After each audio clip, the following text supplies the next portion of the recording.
Welcome to CAN, Caribbean Affiliate News. My name is Siobhan Gobin. This segment of the news is sponsored by Total Caribbean Network. Here are the stories that we're following today, September 17, 2013.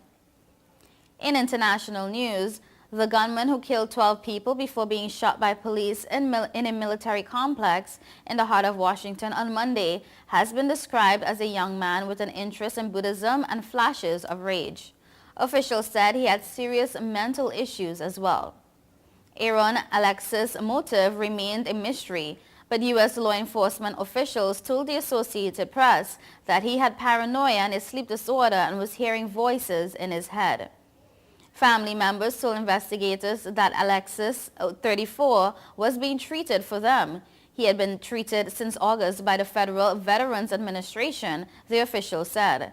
They spoke on condition of remaining anonymous because the criminal investigation was continuing. The Navy had not declared its defense contract employee mentally unfit, which would have rescinded a security clearance that Alexis had from his earlier time in the Navy Reserves.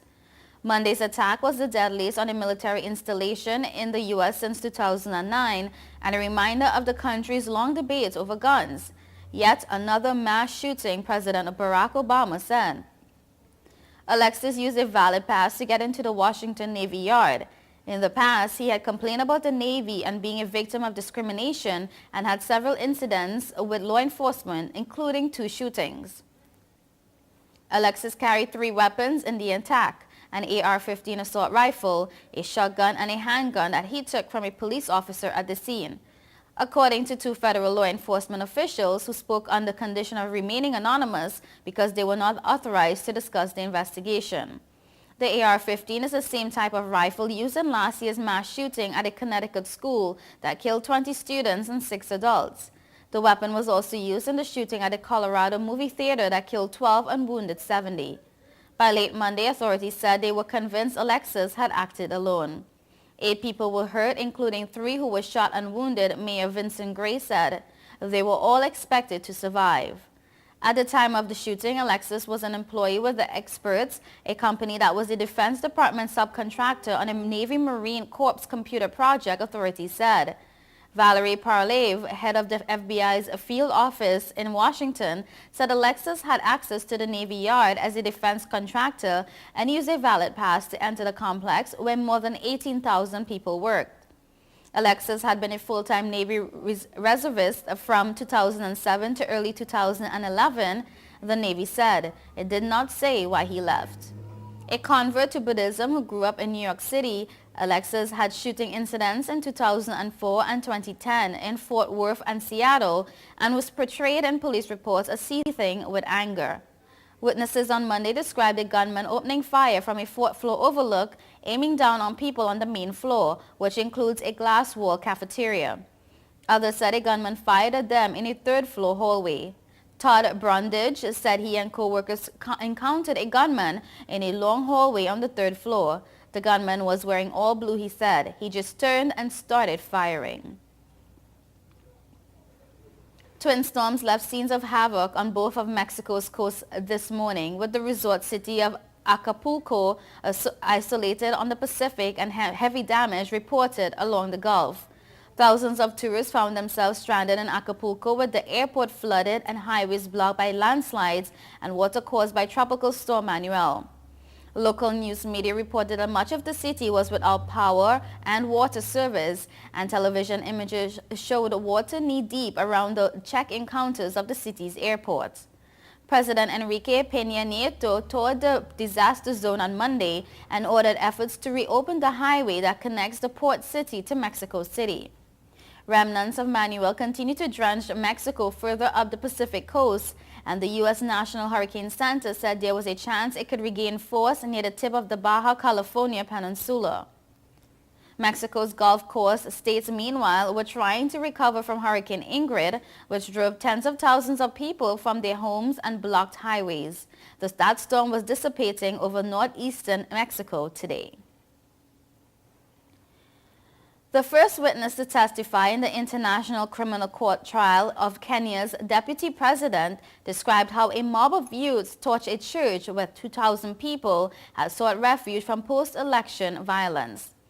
The burning of the Kenyan Assemblies of God Church in the Rift Valley village of Kiamba was one of the most notorious incidents in the violence that left more than 1,000 dead across Kenya after the 2007 national vote. A commission of inquiry found that 28 people were killed there. Deputy President William Ruto and radio broadcaster Joshua Arap Sang have pleaded not guilty to charges of murder, persecution and deportation for allegedly orchestrating violence after the election. The woman testifying today was identified in court only as witness P0536, and her face and voice was distorted in video images. Prosecutors claim that there has been widespread intimidation of witnesses before the trial. The witness said thousands of youths from the Kalenjin tribe, armed with spears, machetes, and arrows, descended on the church where Kikuyu tribe members were sheltering. Before the election, Kalenjin youths also had threatened Kikuyus, she said.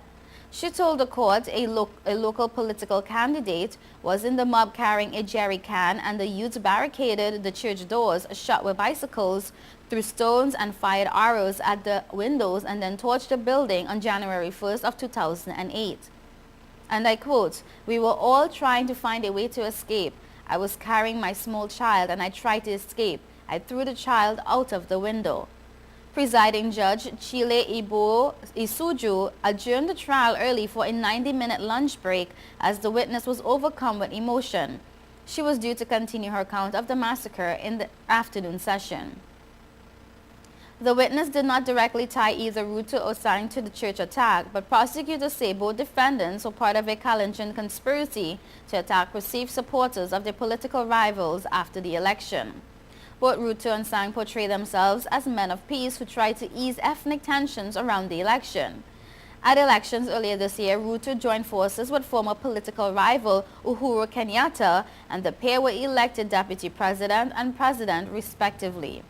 ICC prosecutors also have charged Kenyatta with involvement in violence after the 2007 election. He is due to go on trial in November. You are watching Caribbean Affiliate News. Stay tuned.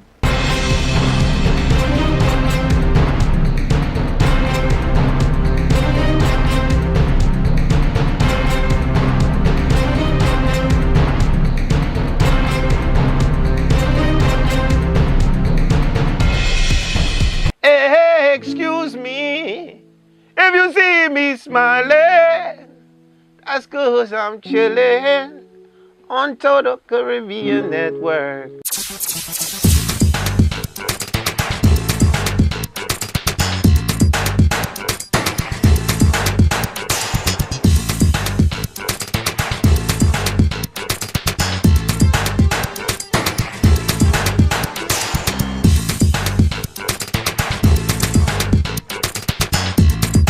This your boy Wyclef Jean, man, and I'm chillin', man. Total Caribbean Network. Man, I love their style. Whoa, whoa, whoa, whoa, whoa, whoa.